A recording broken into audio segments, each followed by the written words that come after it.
हजरत सुलेमान अलैहिस्सलाम वो नबी हैं जिन्हें अल्लाह ने मनसिब नबूत के साथ साथ वसिया पैमाने पर मुल्क व सल्तनत भी अता फरमाई, ताकि आप अपनी ज़ाहिरी और बातनी दोनों क़ुव्वतों के साथ माशरा इंसानी में फितना व फसाद फैलाने वाली शर की ताकतों से नबरद आजमा हो सकें। हजरत सुलेमान अलैहिस्सलाम ने बैतुल मुक़द्दस बना लिया तो आपने अल्लाह रब्बुल इज़्ज़त से 3 चीज़ों का सवाल किया।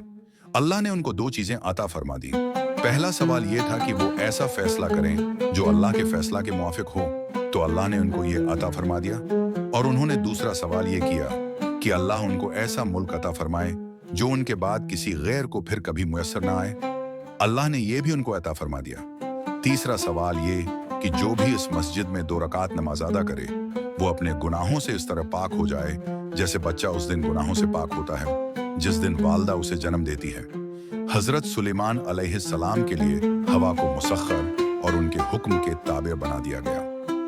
हजरत सुलेमान अपने तख्त पर बैठकर सुबह के वक्त दमिश्क से रवाना होते और अस्तखर पहुंचकर कैलुला करते। इसी तरह शाम को अस्तखर से रवाना होते और काबुल में रात गुजारते। उन दोनों शहरों के दरमियान तेज रफ्तार मुसाफिर के लिए 1 माह की मुसाफत थी। आप तेज हवा को हुक्म देते तो वो आपको लेकर चल पड़ती थी। बस एक दिन आप अलैहिस्सलाम जमीन व आसमान के दरमियान जा रहे थे तो अल्लाह ने आपकी तरफ वही फरमाई कि मैंने आपकी हुकूमत में इजाफा कर दिया है। वो इस तरह की मखलूक से जो भी कहीं बात करेगा हवा उसे आपके पास ले आएगी और आपको उससे आगाह कर देगी। एक मर्तबा आपके लश्कर का गुजर एक वादी से हुआ जो वादी नमला कहलाती थी। नमला की ये वादी अस्कलान के करीब है।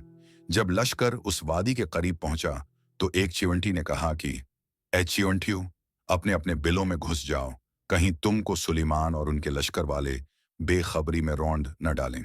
हजरत सुलेमान ने उनकी ये बात सुन ली और मखलूक़ात में से जो भी मखलूक कोई बात करती थी तो हवा इस बात को हजरत सुलेमान के कानों में पहुंचा देती थी। हजरत सुलेमान ने चिवंटी की बात को 3 मील की मुसाफत से सुन लिया था। हजरत सुलेमान ने फरमाया कि चिवंटी को मेरे पास लाओ।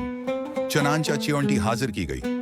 हजरत सुलेमान, ए चिवंटी, क्या तुझे मालूम न था कि मेरा लश्कर किसी पर जुल्म सितम नहीं करता?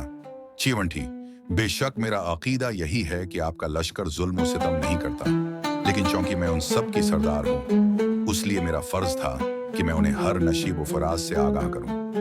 हजरत सुलेमान, तेरी इस तकरीर से मेरे नजदीक तेरी कदर व मंजिलत बढ़ गई है, लिहाजा मेरा जी चाहता है कि तो मुझे कोई पंद व नसीहत सुना। ए चिवंटी, आपको मालूम है कि आपके वालिद गरामी का नाम दाऊद क्यों रखा गया? हजरत सुलेमान, मुझे मालूम नहीं। चिवंटी, आपके वालिद गिरामी का नाम दाऊद इसलिए था कि उन्होंने जख्मी दिल का इलाज किया। फिर चिवंटी ने सवाल किया कि ए हजरत सुलेमान, क्या आपको यह भी मालूम है कि आपका नाम सुलेमान क्यों है? हजरत सुलेमान, मुझे मालूम नहीं। चिवंटी, इसलिए कि आप सलीम व सदर कल्ब हैं। उसके बाद चिवंटी ने हजरत सुलेमान से कहा कि आप भी तो मुझे बता दें कि आपको अल्लाह ने सबसे बड़ी कौन सी नामत अता फरमाई है? हजरत सुलेमान ने फरमाया कि अल्लाह ने हवा को मेरे ताबे कर दिया है। मैं सुबह को मशरिक में होता हूँ और शाम को मगरिब में। चिवंटी ने कहा कि यह तो कोई बड़ा कमाल नहीं, बल्कि इसमें तो ये इशारा है कि आपकी बादशाही हवा पर सहारा कर रही है। चिवंटी की बात सुनकर हजरत सुलेमान ने दुआ मांगी कि ऐ मेरे रब, मुझे इस बात की तौफीक दे कि मैं तेरी नामतों का शुक्र अदा करूं जो तूने मुझ पर फरमाई।